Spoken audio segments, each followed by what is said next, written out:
सभी साथियों को नमस्कार।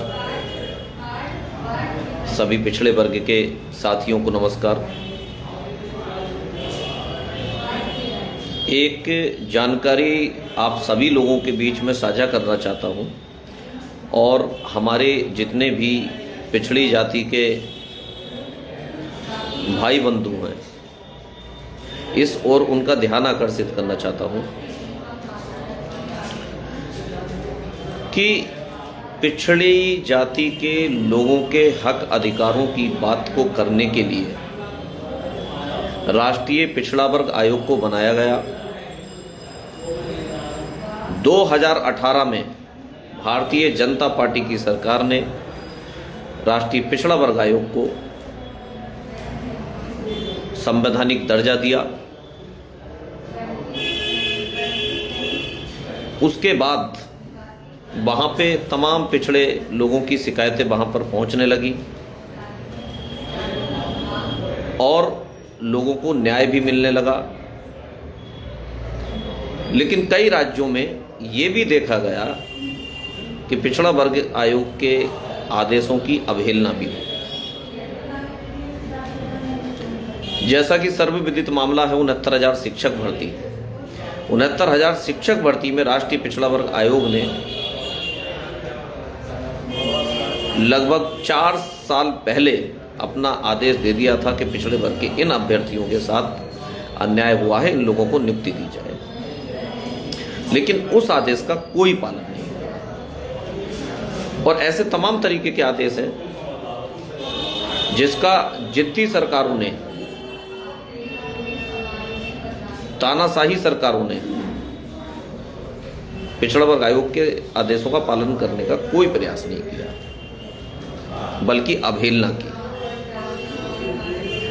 और आज हम देख रहे हैं अभी राष्ट्रीय पिछड़ा वर्ग आयोग सुनसान पड़ा हुआ है।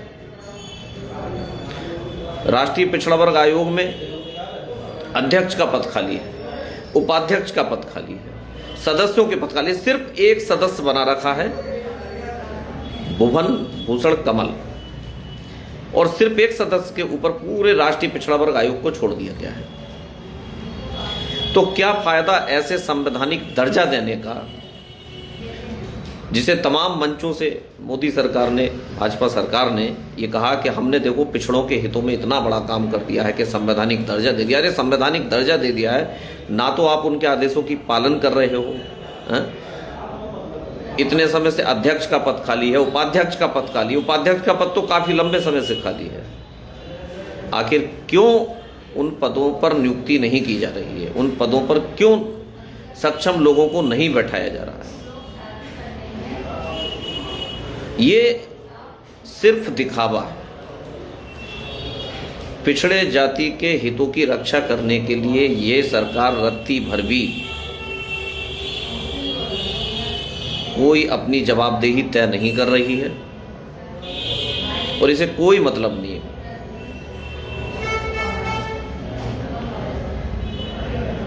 69,000 शिक्षक भर्ती लोग आंदोलन कर करके परेशान हो गए।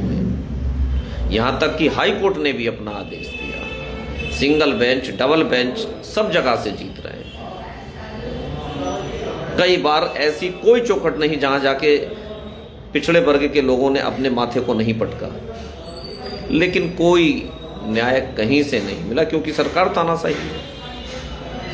अभी मामला सुप्रीम कोर्ट में चल रहा है।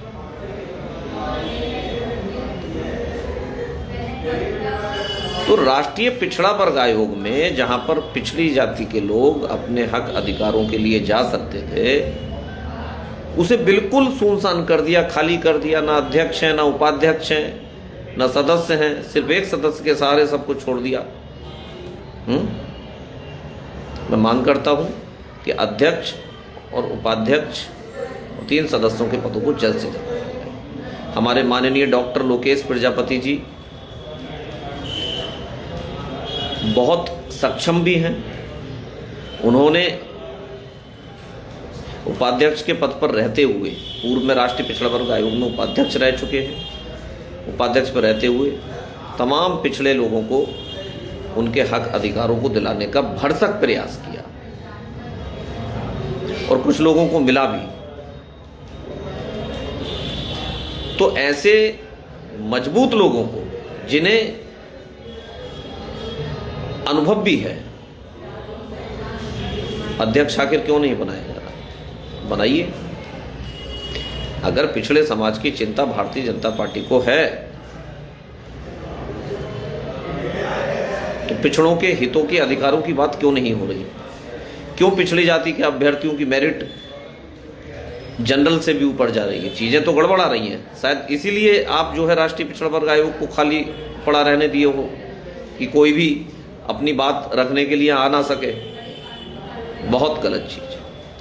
और सभी पिछड़े वर्ग के मेरे जितने भी साथी हैं उनसे मेरा अनुरोध है कि वीडियो को शेयर करें। बड़े भाई दरवेश प्रजापति जी जो अति पिछड़ों का संगठन चलाते हैं, उन्होंने इस संबंध में पीएमओ को अपने लेटर पैड पर लिखा भी है कि जल्द से जल्द इन पदों को भरा जाए। मैं शुक्रिया अदा करता हूं भाई दरवेश प्रजापति जी का। और भी जितने भी पिछड़े समाज के संगठन इत्यादि हैं वो सभी जो है पीएमओ को लिखें, बहुत आवश्यक है, जरूरी है। धन्यवाद। वीडियो को अधिक से अधिक शेयर करें।